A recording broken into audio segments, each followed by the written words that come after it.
So I am so pleased and honoured to welcome Jodi and Mahmoud to be our panellists today to talk about quarterly planning. And both Jodi and Mahmoud have done this in their own teams. So they've gone through the ups and downs of creating a portfolio approach for their different organizations. And we would first start with the introductions where they introduce themselves and their organization, a little bit of the background of the portfolio. So we start with Jodi. Welcome, Jodi. Warm welcome. Wonderful to have you here and wonderful to have you share what you've been going through. So would you do a quick intro of you and Cambridge University Press? I will. Thank you, Riina. And hello, everybody. My name's Jodi. I'm Head of Business Portfolio in People and Culture within Cambridge University Press and Assessment. So we are part of the University of Cambridge in the UK. We are an organisation that manages both from publishing to education to assessment. It's an international organisation. Our HR department is around 150, spread again globally, mostly within the UK.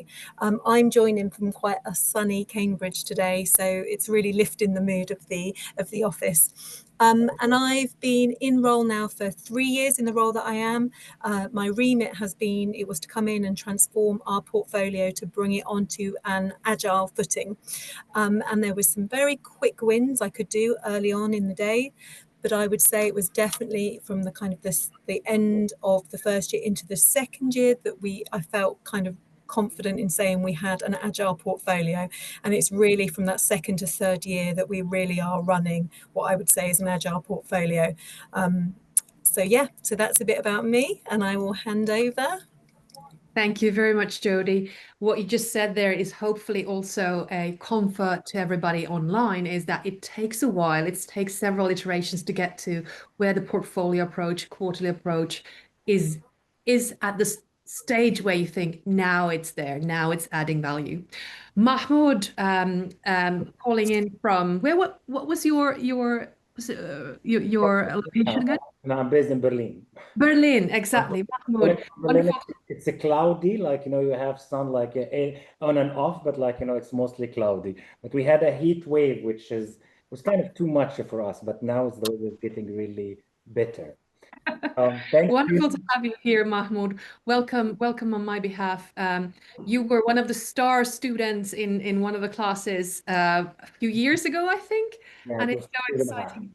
Yeah, it's so exciting to hear what you've been doing. So would you introduce yourself and your organization? Thanks so much, Riina, and welcome everyone. And I'm very glad to be here with Jodi talking about, if you talk to the people in MSA, they will tell you this is his favorite topic. I cannot stop talking about HR portfolio because of the add value that it brings to the HR team and the business as well. So my name is Mahmoud Mousa. I've been with MSA for more than 9 years. MSA is a global leader with over than 110 years of solution innovative products. So our customers are mainly the fire brigades, the construction with the first responders, and mining and confined spaces. So we're really trying to make the people safe in hazardous workplaces. We have more than 5,000 employees across almost 40 countries we operate in. Our HR team is more than 90 people, also distributed from China till Chile. Very big geography, and this is one of the reasons that we start talk about the portfolio. We started our journey with the portfolio 2 years, and similar to what Jodi said, you can't wait. The more you wait, the more you are late. Okay, you need to start small and start to really iterate. So basically, I remember our first iteration of the portfolio was Excel sheet. So basically, we had all of the products, and now we have a very systematic or streamlined prioritized methodology. We have a quarter prioritization session when we have the HR leadership team and few groups and business leaders to understand what more focus we put in products, why we can deprioritize some initiatives because they are not really adding value at the moment.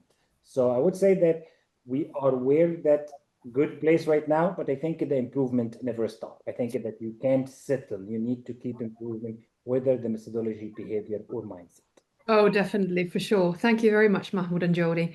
So let's kick off with just there might be people who are new to quarterly prioritization or portfolio management. So let's do that kind of elevator pitch. Your thinking is how would you explain what portfolio management is to a person who hasn't heard about that before? We start with Mahmoud. What would you say?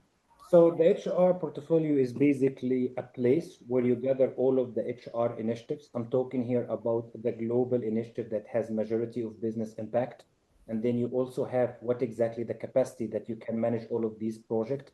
And you start to prioritize based on the business value, the opportunity or risk that you are may faced with this initiative, the time criticality, and the project size. This is a kind of a very agile approach called the weighted short job first. We're using it because it have multiple layers in it. And then you start to focus on out of 2025 requests, we're going to focus in this quarter on maybe 5 or 10. And then basically at the end of the quarter, we see what exactly the progress, what the value that we are released to the teams, and do we need to continue with the same 10 or we need to change the priority based on the business context. Excellent. Thank you very much. Jodi, what would be your explanation to a person who kind of has never heard about portfolio management? What would you say? Well, it was just said very eloquently. The thing that I would add to it, for me, portfolio management is being really clear about what the strategic priorities of the organisation are. And the portfolio is a collection of programmes and projects to deliver those organisational goals. And the closer and the clearer you are to that strategy, the stronger your portfolio will be.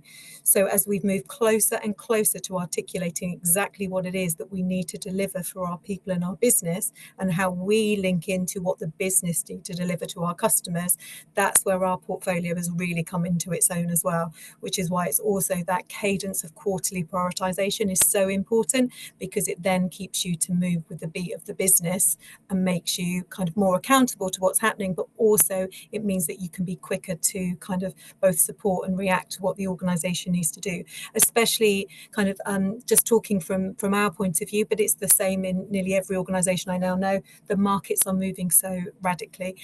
AI is changing things so quickly that if we weren't doing, our portfolio needs to make sure that our business is ready and our people are ready for all of those changes that are coming about. So portfolio management for me is really making sure that we're clear on what we're delivering for the organisation.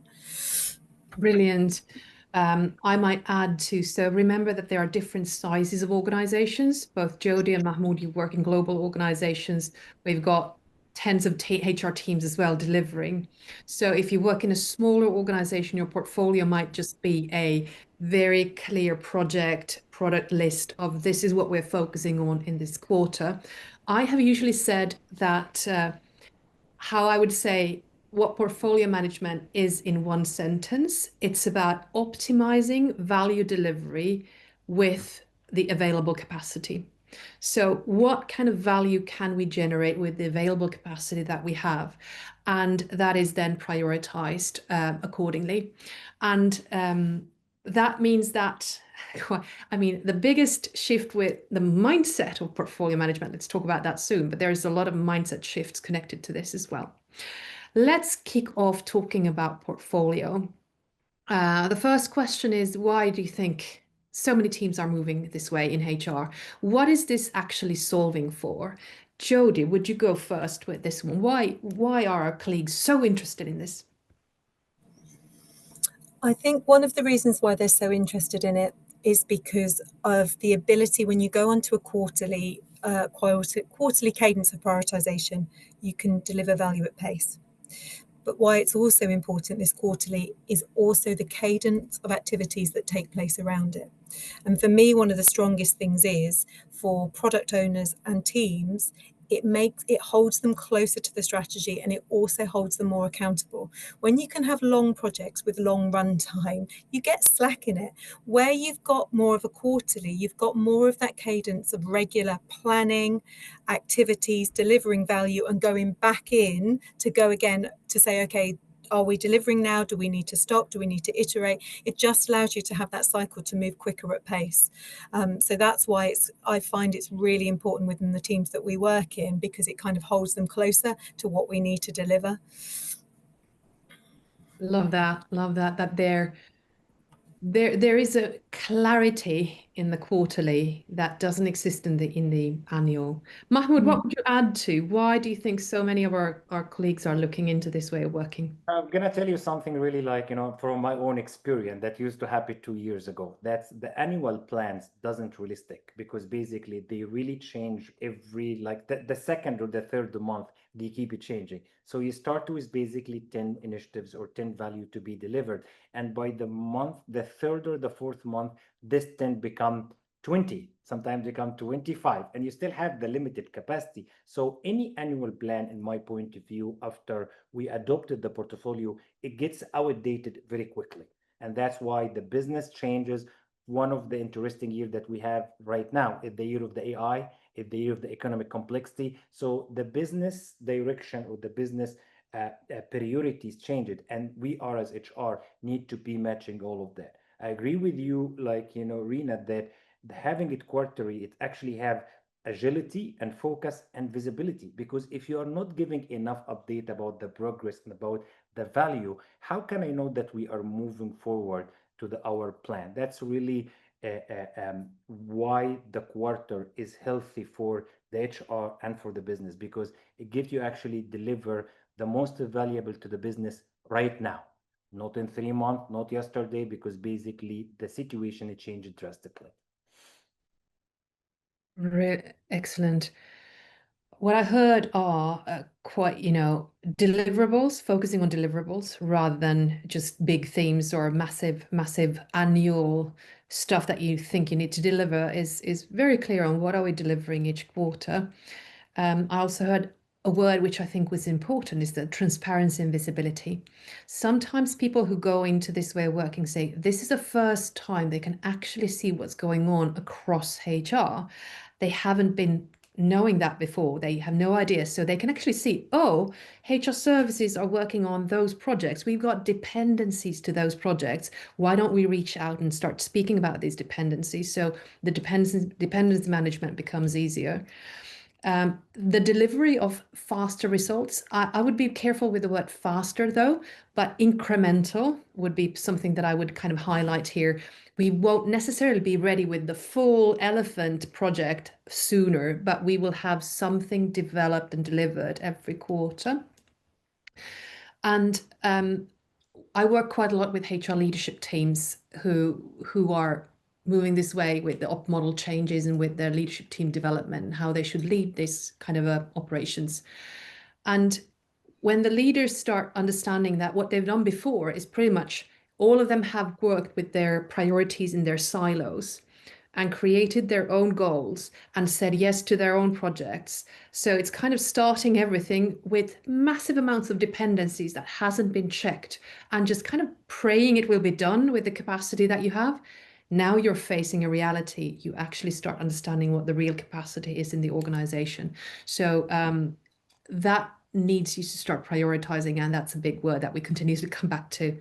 It's knowing what to say yes to and knowing what to say no to. Excellent. Is there anything else that you would like to add based on what we just talked, Jodi? Anything that comes to your mind that kind of adding on to why so many teams are looking into this now?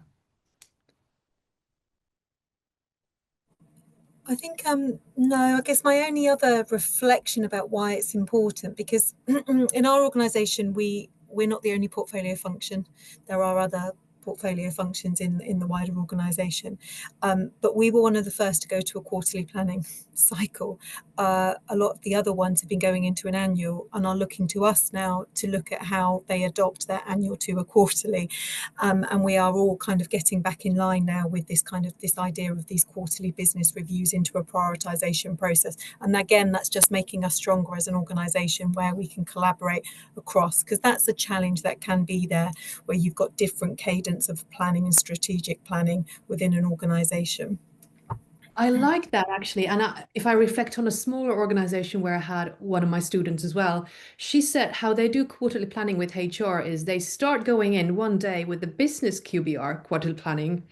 Then they do their own one day of HR quarterly planning and go back with their plan to the third business planning day to say, here is how we would connect what we do into your quarterly plan and get feedback and co-create with the business around that. So that was an organization with, I think, 400 people and a HR team of 15. And this is how they connected what they do with the business's fast-moving quarterly plan. It was a growing kind of startup that has grown up and moving very fast. So good. Mahmoud, anything to add from your side? I think the only like what one of my experience when it comes to really that we all the time communicate to the business that if we have initiative that needed a fast lane, we don't need to wait for the quarterly cadence of prioritization. This is sometimes put the executive leaders at ease, okay, because they are sometimes getting very frustrated when you tell them, no, we are gonna say no until the next quarter, but because we working for HR, so you have maybe some compliance or some risk or something like EU, for example, is standardization that might say, okay, we need to be prioritized. But I like what you said, Reina. When we have something in the fast lane, we have to deprioritize something because it's really the art of saying, no, we have this limited capacity and we need to work accordingly. Yeah, good. Can I challenge that? That this is my one of my favorite challenges, because when HR people come to me and say, "Oh, we really need to use this quarterly cadence?" I say it's just 10 weeks. It's just 10 weeks, my friends. And can we just focus on getting stuff out during that 10 weeks? And is your management development program really so important that you need it now in April rather than in July? So it's being with the fast lane, don't start marketing it too much. Try to try to help your organization move into the cadence that you really want to. Of course, there are situations where you need to have that fast lane available, but yeah, that's one of my favorite challenges back to the organization. Wonderful, good. Let's get into talking about the different personas. So when we go into this way of working, there are so many different what we call personas or stakeholders that are connected to the portfolio work. So this would be our next theme around talking about what are the biggest behavioral shifts, the mindset shifts, the actions that people need to start doing differently when we go into this way of working. And could I ask Jodi to start this section, please? Who would you like to mention as a very key stakeholder, and how would they need to shift their change behavior or mindset or actions? I'm going to go for the first one because this has been a shift in my own head as someone that's worked in projects and programs for a number of years.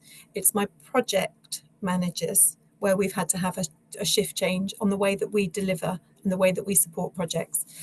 And again, as an organisation, we have been very much waterfall in our approach to project management. Historically, we've got a plan, we stick to it, we go from A to B, and we deviate many times, but the plan is A to B.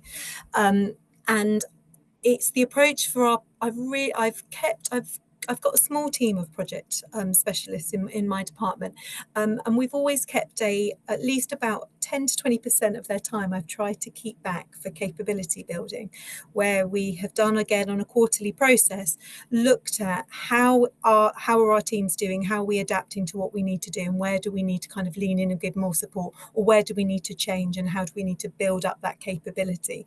And then I've really seen that we have had to take a different approach to project management to support this approach to portfolio. And it's really very much how do we support the teams in what's their tools, what's the ways of working. But it's been really great to do that as part of a team because we've structured the updating of our portfolio. We've treated it as a project in itself. We've treated it as what do we need to do each quarter to build our portfolio. And I've made the project managers part of that and part of that kind of objective set into how do they build it. So for me, the persona of the project management is really kind of digging into those coaching and scrum skills and that different ways of working. That's really kind of that was a culture shift for me and a bit of a surprise as I went on this journey. Love it that you're agile in bringing in agile portfolio management as well, so stepwise. I have clients who say that they get relief when I tell them it takes at least 4 iterations, 4 quarters before it really starts working in the way that we want to. So wonderful to hear that you're doing that in a stepwise manner, not try to kind of, again, build a whole elephant in one go. Mahmoud, what would you say with personas and changing behaviors? Anything? Who would you like to add to the? I would just want to have like one comment, Jody, like, I like how similar our organizations are because we did exactly the same. We actually have this joke calling, we are developing in meta. We are using the Scrum to develop the Scrum of the portfolio. So we're living in a project. So, and I think this is one of the greatest like mindset shift that you have to do with your my solution team or your project team, that you have to tell them you're not getting this right from the first time. You need to learn, you need to do mistake, you need to learn, and you need to improve. Our portfolio right now system and the process called portfolio 3.0 that exactly tell you how many time we develop that. But if I'm going to pick another persona, I'm going to go to the HR leadership team, because I think that their commitment is number one for this to succeed. First, because they need to be, some of the HR leadership, when you talk about we have going to have a centralized portfolio right now, they get nervous for the reason that you were talking about, Riina. They used to develop their initiative, their project in a siloed process. So right now they think that, am I giving up the power of control? What exactly? So the smart ways to do is to to make them actually part of the journey themselves. They are on the table when you prioritize. They are actually working with you in the capacity planning and capacity evaluation, because you're going to tell them that you are saying you need to say no to that, to the business, and you need to say no to your team, because some of the teams we found that we have the priority, the portfolios is really visible, but because they are emotionally attached to the project that they started, they do it on the side, and we keep calling this the dark work. So that's why the HR leadership team need to add the coach and discipline, to discipline to the team to be able to have this process succeed. Excellent. One of the biggest shifts is actually the HR leadership team. And I would say it's kicking off exactly what you said to bring them along and help them. But when you go to the third, fourth iteration of portfolio, discipline is a word that I would like to bring in.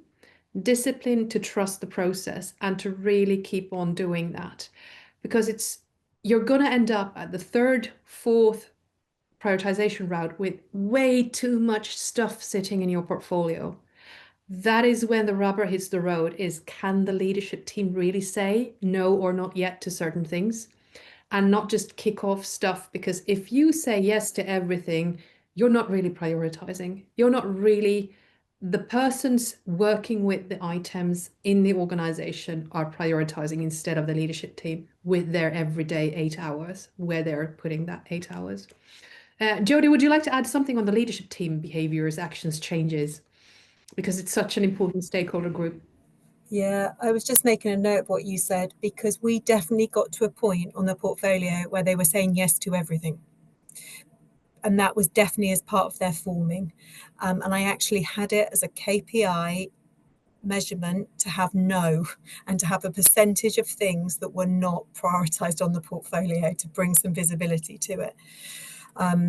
And I did, and one of the turning points for us that helped in refining our portfolio and really digging into our prioritization was when I did the course, the strategy and portfolio prioritization course. I did it with one of my senior leaders, and at the time I was really nervous, because it's like going to school with one of your, with one of your bosses, and I was just I was a bit nervous about that. But actually for us it was one of the best things, because then I could come at it from a portfolio and they could bring it from a senior leader, and then actually it was us coming together that was really helpful. And that was, when I got over the initial nervousness, that actually was a big plus for us. And again, we made a move forward from that point on as well, from there. I remember that now when you said, so this was not a paid advertisement, by the way, to everybody on the call. That's something that I kind of have seen a lot. If we have mixed teams, even if it's the certified practitioner training, where we have mixed teams of leaders and team members, the outcomes are much better because everybody are there to learn, and everybody are speaking about that this is a big mindset shift for all of us. So how should we start with that? Wonderful that you brought that up. Do we have more stakeholders, more personas that needs to change, shift behaviors a lot? Mahmoud, what would you say? Do you have somebody on your mind?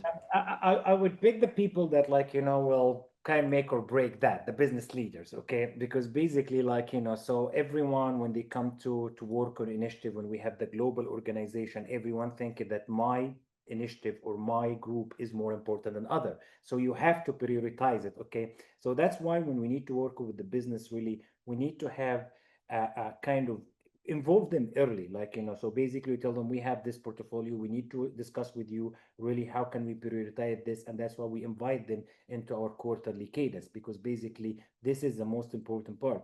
But I think that the very important is really keep the portfolio transparent when it comes to the delivery, because this point give them a clear expectation, so they understand basically that's our initiative, this is the step that we're going through, whether design thinking, prototype, or start to deliver features. So managing their expectation, making them part again of the portfolio, so they become a customer and co-creators with you. So the business leaders need to be as early as possible with this journey of transformation. That's a good addition. Jodi, do you have anything about the business leaders that you would like to add to what Mahmoud said? Yeah, I've really it's been the next part of our next iteration was really bringing in the different business leaders to support the process, but also to kind of show them what we were delivering. So we use a lot of visual tools for that as well. So lots of the strategic motivational maps to show them this is what priority, look, this is where we can co-collaborate, this is what we're working on. But I've also, what it did strike me, AI. I've really leaned into AI over the last year, and it is really helping me go through the prioritization, but very quickly get information out from the prioritization back out to teams. And the quicker that we're able to do that to help teams, that's also because what can happen is you can go into a quarterly prioritization and it can take a couple of weeks for the information and decisions and everything that you've made at that to come out actually into the teams.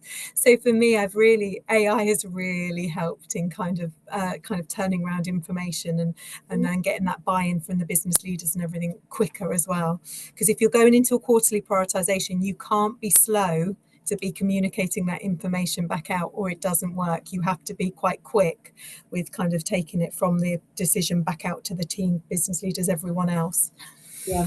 The only thing that you have to make sure of is that if you are cutting projects to say we don't continue with these things, or if you're saying no to some things, you take care of that first, kind of politically correctly, right, Jodi?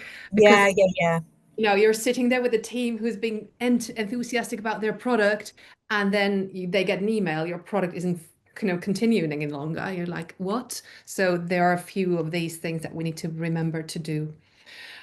Good. What about the portfolio manager themselves? So if you would talk about who is a good portfolio manager? Who makes a good portfolio manager? What would those traits be? Jodi, could you start with that? I was just giggling because it's one with a bottle of wine in their drawer at the moment.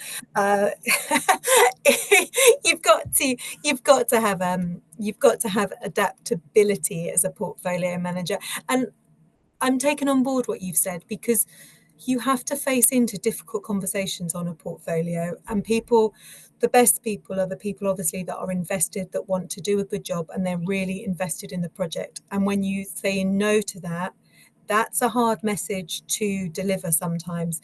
Again, the closer you are to the strategy and our capacity and kind of all of those efforts and values and making it really clear why, and it's kind of using the backlog and everything.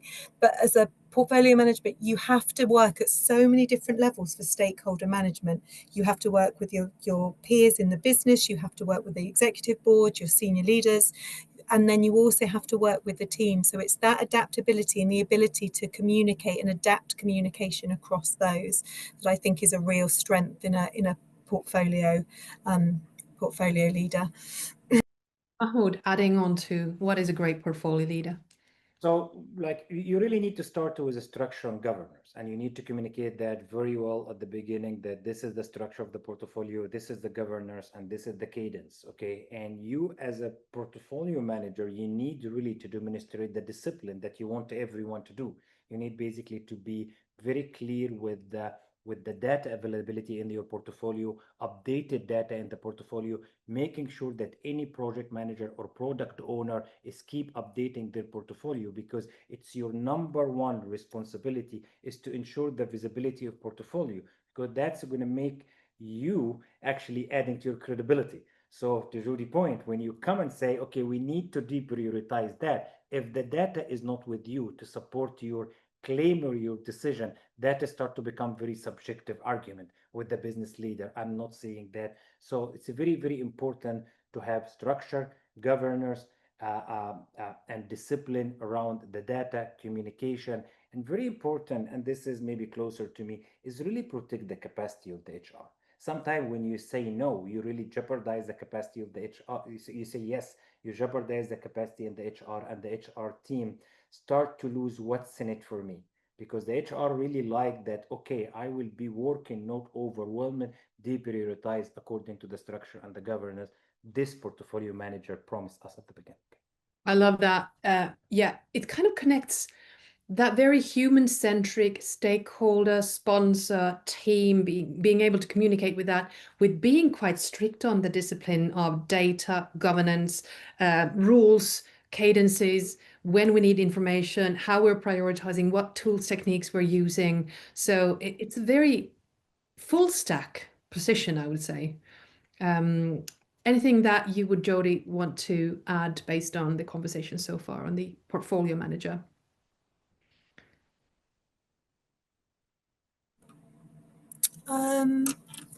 Not really. I guess my only other reflection as I was thinking it, because the other persona we've not spoken about, but the key relationship, one of the key relationships the portfolio manager has is with the product owner.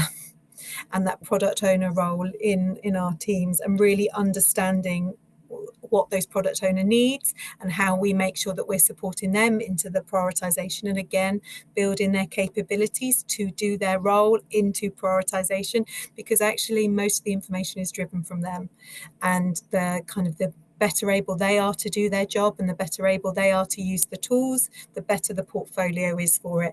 So it's not a persona we've talked about, but for me that's kind of one of the key relationships I have in our organization is with the product owners themselves and their teams. There's quite a lot of education or upskilling going in from portfolio managers as well. It is not just about how the portfolio is set up and the governance, but coaching, supporting, and educating product owners in how we work. It's kind of how we work, how we manage projects here. Do you combine both waterfall and agile projects into your portfolio? Yeah, both of you have. Yes, exactly. Only because sometimes you have to get stuff done, like if there's major incidents or something that's kind of happened, then sometimes it's a waterfall start finish. Yeah. Yeah. So this is, I think, important for you who are listening. Portfolio management is agnostic to what type of products and projects are sitting in the portfolio, as long as you got visibility and understanding of the capacity and the value driven through those. So wonderful. Let's move to talking about the success factors. So enablers for successful adoption of quarterly prioritization and portfolio management. What do we need to remember when we start setting this up? Mahmoud, would you like to start with that?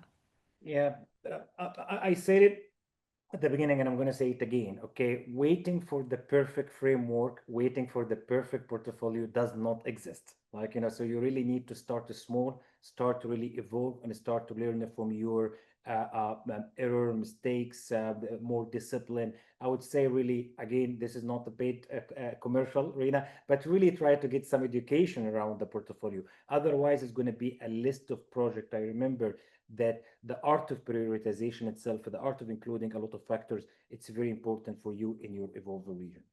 I think that the second really important, I would say, enabler is like transparency build the trust.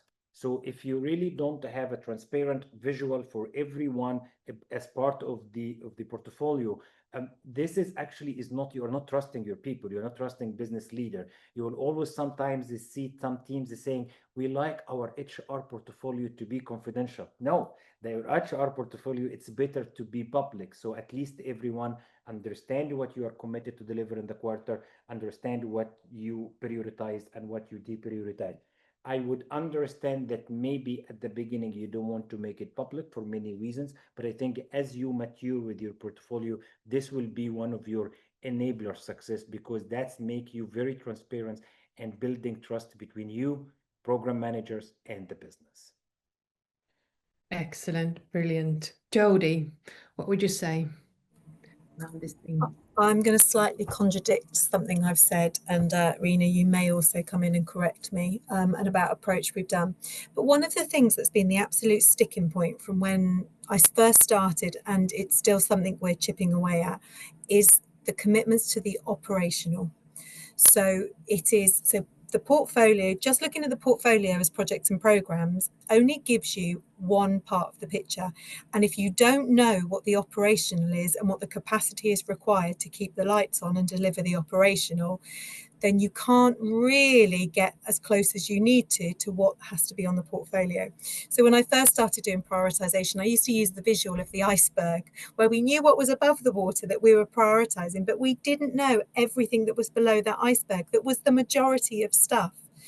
And so, yes, we do a quarterly prioritization, but actually what I'm trying to get us closer to is that annual view of what's the operational stuff that we need to deliver each year. What's the kind of the cyclical activities that we're doing? And that's what's the capacity in the teams that are locked out on that, which then gives us what's the available capacity for our strategic and our tactical portfolio. And so for me, that's been kind of getting closer and closer to that has really helped us dig into our capacity planning, because we only really know true capacity when we've started getting close to that. And that's where we do visit that quarterly, obviously, but we're trying to get that much more of an annual view so that we can also link at those dependencies. And why it's also really, really important, because again, another thing that we have learned along our way is the importance of that handover from our project into that operational. So where we've built something that then's got a longer term commitment and we need it operationally managed, that's also something that we've got to plan that in. We've got to plan in what's that handover, who owns it, who owns those benefits as we're realizing it. Oh, I love that you brought that up, Jodi, because sometimes we've got one side of the fence developing products and new services, and then go like, poof, there it is for your services and ops team to take over. And they go like, we did know that this is going to land in our laps, right? So that is also where portfolio management helps, is to look at where are these releases coming? When can we release? Let's talk about that a bit.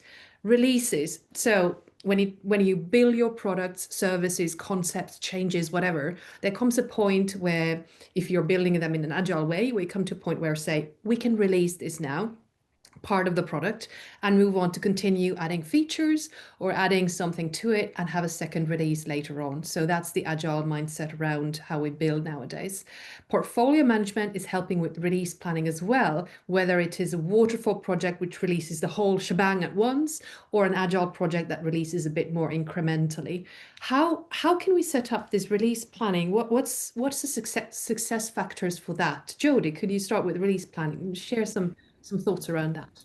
Yeah, so this is something that, again, we're really leaning into now and having a proper process in place for handover from project to BAU. And it is making sure that it's a new role, so it's mention a new role that I don't think we've mentioned before. We've got product owners, we've got process owners. So in a lot of what we deliver, we develop a process, and we have to, and so it's, for us, it's been really clear where it's a product and who owns it, but who owns a process that might come out of it, and how do we look after that process? So what we are really now is kind of testing this and making sure that we are planning, when we're looking at the capacity of our teams, we're planning that capacity for that process or product ownership once we're kind of handing it over. And I haven't said we haven't got it perfectly yet, but the fact that we're even working on it and we're adding it into our plans, and we're adding kind of the I don't want to call them gates because they're not, and I really really try to avoid using gated processes in our team. But where we are looking at kind of that month of lead-in time and that handover time, that's something that we're just kind of getting into now and testing through. Very nice. There is a blog that I wrote about product owner versus process owner, exactly what you talked about. So if we can find that blog, we will share that link with you because it connects very nicely to what Jodi just said. Mahmoud, about release thinking. So we are really like adopting safe agile framework enterprises model that basically we are in continuous deployment. Okay, so basically we finish the product. Actually, we don't release product, we release features. So we have a feature, we basically deploy it. But this is exactly another similarity between you and us, Jodi. Like, we have what we call them solution owner. So we deploy the solution owner, we tested the feature with them, we give them basically the communication, the manuals, the documentation, everything. And then again, this is the extended part of the portfolio. They release on demand. They release based on the year. Sometimes they can say, you know what? I'm not going to release right now because I have a massive talent review exercises happening. I'm not going to release right now because I have our HRIS system is maintenance. So I'm not releasing right now. So we build this kind of DevOps, if you can call, from the Agile world, that basically we keep deployed to this DevOps team that they basically release on demand. It's we started that, I would say, in the last 3-4 months. Surprisingly, it have a very good likability and adoption from both sides, because the team that gonna release say, okay, you give me the training, you give me the process, but you're not forcing me to release. They release according to the full business plan. Sometimes you have a quarter business update, sometimes you have something happening, merger and acquisition, and still our solution team, our development team, is keep developing. Nothing is waiting. They are not waiting. They putting really their energy in develop. We call it deployment package, which again very copy pasted from Agile. We keep deploying it to the team, and the team released on demand. Love that, Mahmoud. You're really going into a DevOps world in HR. And what I really do like about this is that pull release, is that when it fits you best in the business, you pull that release to you and you do it in the way that you need to. So the ones who are listening here, I think that there are different types of releases. There's a release that you have to do it on a certain day period. It's kind of a push release. There might be something which is released as in we have developed this and you pull it when it's the right time and you've got a certain time frame when you have to do it, maybe within the next 2 quarters. Or then it might be even it doesn't have to be mandatory to say this is available, pull it if it's valuable for you. So there might be different ways of how you think about your product, if you may say product portfolio, as in how you then build the live products. Oh gosh, time is running. We just have 8 minutes remaining. Anything more about the enablers and successful adoption from Jodi before we take maybe a few questions? No? How about the upskilling of folks? We've talked about portfolio manager needs to be upskilled and needs to upskill others as well. There needs to be governance materials around that so that people who are new to the organization, how do you onboard new people to how this works, who've never heard about this before? Mahmoud, would you say you got a new HR business partner or you got a new product owner coming in who's never heard about portfolio management? What do you do? We have an HR solution framework, which is basically the process end to end, with a technology part that basically teach them how we work in Jira, what the prioritization. So we have kind of a short onboarding that already in our framework and development. But believe me, that never works. Like, you have to keep reminding them, you have to keep working with them. And that's why when you have the portfolio managers that really stay in the top of that, so as similar to what Judy was saying, that you need to keep some of their capacity for that, because they are not only going to be onboarding and training, sometimes they need to do some coaching closer to the project or closer to the portfolio update. So they need also to put that in their capacity planning. Excellent. Jodi, bringing people on board who've never heard about portfolio coming to the organization. Yeah, so I was giving it a wry smile because I was only inducting someone first thing this morning. We're a bit short-staffed. We're short-staffed in one area of our portfolio, so I am borrowing a person from another department who is coming over, and I was giving them a very quick view of what our portfolio was. So what we have got the same. I feel like it's really kind of a decade old now to use the term toolkit, but we've got a toolkit. I've again tried to, as we bring everything on, make sure that we've got one repository, one place to store it, and that we're kind of keeping that live and updated, and that's our go-to place for everyone. But what we really can't get, because we've had quite a, because there's lots of changes going on our wider organisation, so this bit for me has been a bit tricky recently, and so the fact of having a standardised, and we've got, again, Mahmoud, something really similar. So we've got a delivery framework we've brought in, we've got this standardised approach. So this is where really for our inducting, we go to this. If there's nothing else that we've got time to look at, this is our strategy, this is what we're trying to deliver, and this is the delivery framework that we're trying to deliver it in, and kind of guide people through that, in addition to kind of the other things that we do. But for me, yeah, the stronger that team around you is, the stronger again the portfolio becomes, because you rely so heavily on those experts to kind of be bringing everyone along on the journey. We are 5 minutes before we need to cut the fantastic conversation. I could go on for hours talking with you guys about this. It is such an interesting area. And I think this is going to shift how HR teams altogether is delivering value, or it is already shifting, bringing more valuing, becoming more professional, actually speaking the business's language around value, effort, and what we're there to deliver and what not, continuously prioritizing, etc. So great discussion here. I'm guessing based on the chat, people are appreciating the insights quite a lot. Let's see if we've got any questions that we want to cover. There is, what methods are you using for determining capacity for your organizations? Can Mahmoud start with that? Quickly, what kind of methods you would recommend to look into? So it's not about tool, it's basically about really capacity planning. Everyone could say that, okay, I'm going to keep this for my day-to-day work with, this is the operational part, okay, and I'm going to keep some of the my capacity hours for reserve it just in case of any surprise in the business, and whatever remaining in this could be in the project. So we use tool. You don't need to have tool, but again, you need discipline around it. But we use Jira, and it's really helping because you can use a Power BI dashboard. The only lesson that we learned is that, okay, don't go too much in the operation of telling the people, tell me in details what you do. Just to get that as a bulk, I'm reserving this for my daily work.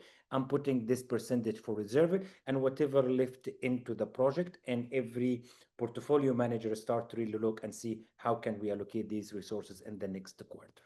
Excellent. Jodi, would you like to add to that? Really, really similar. I've gone down the black holes of capacity planning, not to be seen again for weeks, and it's not brought any better decision out of it because of that exercise. So I try to keep it again really high level, and a RAG status against kind of on teams that are delivering as well, a RAG status on, you know, where they are, that we take into prioritization so that we make decisions based on that. And then we also size the work that's coming through. And again, it's, if you want this is what it's sizing. If you want this is what it is. But I leave the detailed capacity planning down to the teams themselves and say, well, what can you deliver within, again, that broad brush idea of where capacity is, but then what, with what you've got available, what can you deliver? What does your roadmap look like based on that? I agree with that. The capacity one is like a can of worms, opening that up. Some people want to have detail, and like a consultancy starting to write hours on stuff, and HR folks are not going to go that way. Quite often I say, you know, we can't go down the road of writing hours and looking at calendars, etc. Not before we got AI doing that for us, and not even maybe then. But to start understanding percentages, maybe percentages is enough. If you look at your month, how much of your time goes to just meetings that you have to be in, or absence and holidays? There is, by the way, a poll that we are asking you to answer. What would you like to learn next as well? So what would you like to, you know, if you have a certain capacity that goes into operations, BAU, you know approximately how much that is in the next quarter. Do you have a massive operational quest coming up, then you book that 30, 40, 50% of your time to manage that. So you start understanding approximate percentages of your capacity. That is usually the valuable part where we can where we leave capacity planning in HR for portfolio. Very rarely we go into more detail if we don't have automation behind, like Mahmoud said, with Jira, with velocities in the teams, etc. That's where we can start seeing the reality of it. We are 2 minutes before we need to end, so I want to make sure to thank everyone. First of all, thanks Jodi and Mahmoud for taking the time, sharing your expertise, letting us have a glimpse of what you've been doing for several quarters already.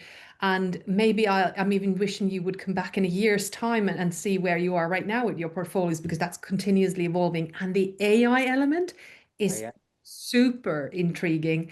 I'm guessing the AI will start taking care of quite a lot of that prioritization, reporting, evaluating different things, and capacity management going forward as well. So thank you so much, Jodi and Mahmoud. It was wonderful to have you here. And thank you everybody online for taking time to learn with us. And hopefully we can see you in our next meetups as well. If you're interested in learning about training opportunities, upskilling, or consulting if you're going through a change, that's what we do very well with HR teams. So thank you on my behalf as well, and see you around. Brilliant. Thank you. Thanks, Thank you, everybody. Everyone.